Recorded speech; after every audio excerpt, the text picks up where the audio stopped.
Now, Washington Mornings on the Mall. 105.9 FM. And AM 630. WMAL. 7:07 on WMAL. Brian Neiman, Brian Wilson with you. We got Steve Moore from the Wall Street Journal coming up at 8:36. We'll also talk to Chris Moody from Yahoo News coming up at 8:06. Jamie Weinstein's on the line now, senior editor of the Daily Caller. I know there's a big primary today in Illinois. We want to get to that, Jamie. But you wrote a piece, and you guys over at the Daily Caller have been following Media Matters and been doing a big expose on Media Matters for a while now.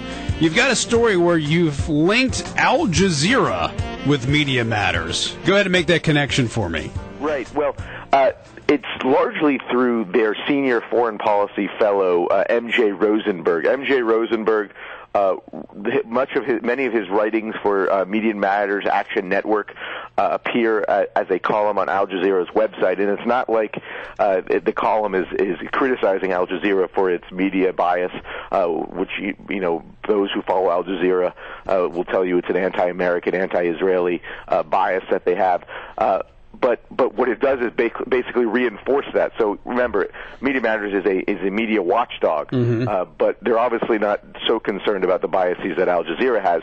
M.J. Rosenberg also traveled in 2010 to Doha, Qatar, to deliver a speech at a forum hosted and sponsored by Al Jazeera, in which he praised the network as mainstream and factual while bashing Fox News, accused America of deliberately attacking Al Jazeera bureaus in Iraq and Afghanistan, and also, expressed unreserved joy about how President Obama was treating Israeli Prime Minister, which he said was the worst any president has ever treated an Israeli Prime Minister, which was probably to a largely an audience with anti-Israel predispositions. So we also know that they met at before the conference with the head of the then head of Al Jazeera. So there are some linkage between the two, and it doesn't seem that while Media Matters claims to be this great media watchdog, right, that they're all too concerned about the biases of Al Jazeera. Did you ever come across anything where Media Matters actually was critical of something that was said on Al Jazeera? No, I looked through their archives. I couldn't find a single criticism they've ever had of Al Jazeera.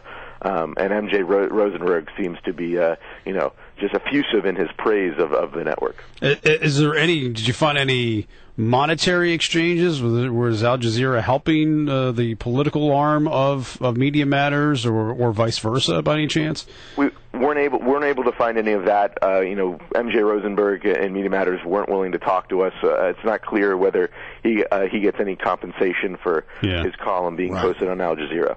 All right. I want to talk about. Let's just dispatch this very quickly. Illinois. It's going to be a big day for Romney, right? It looks like it. The polls have him up big. A PPP poll released yesterday has him up 15 points, which is pretty high.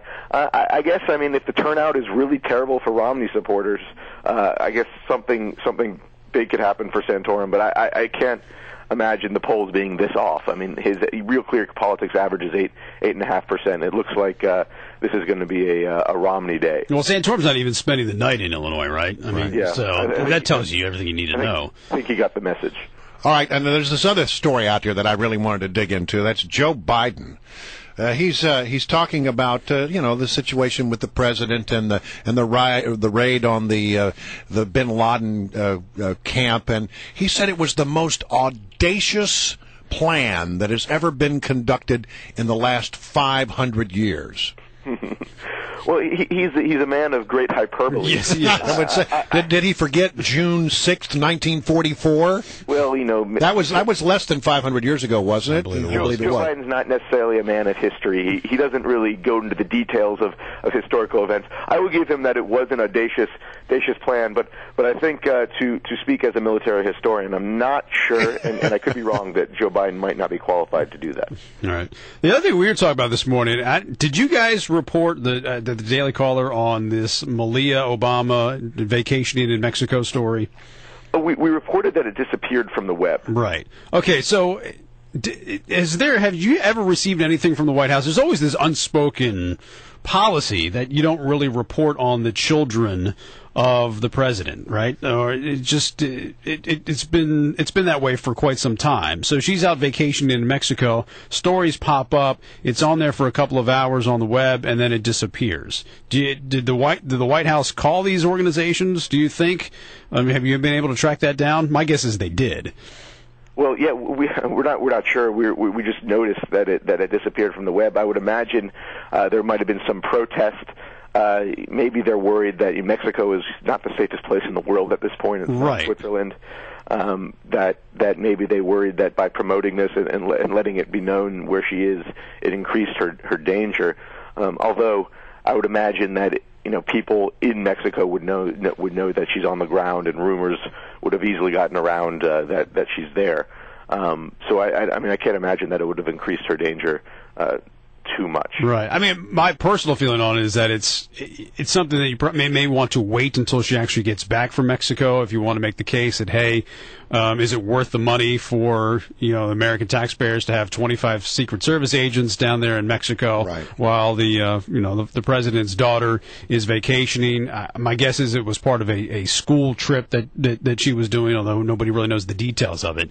But you might want to wait till she actually gets back from Mexico before you do that because of the security factor. Right. I think that's fair enough. I think the world can wait to discuss this until she returns from down south. The thing is, I keep coming back to, I don't think I could sell right now a trip for a 12-year-old or 13-year-old kid to Mexico. Your wife would veto that? That would go down in flames.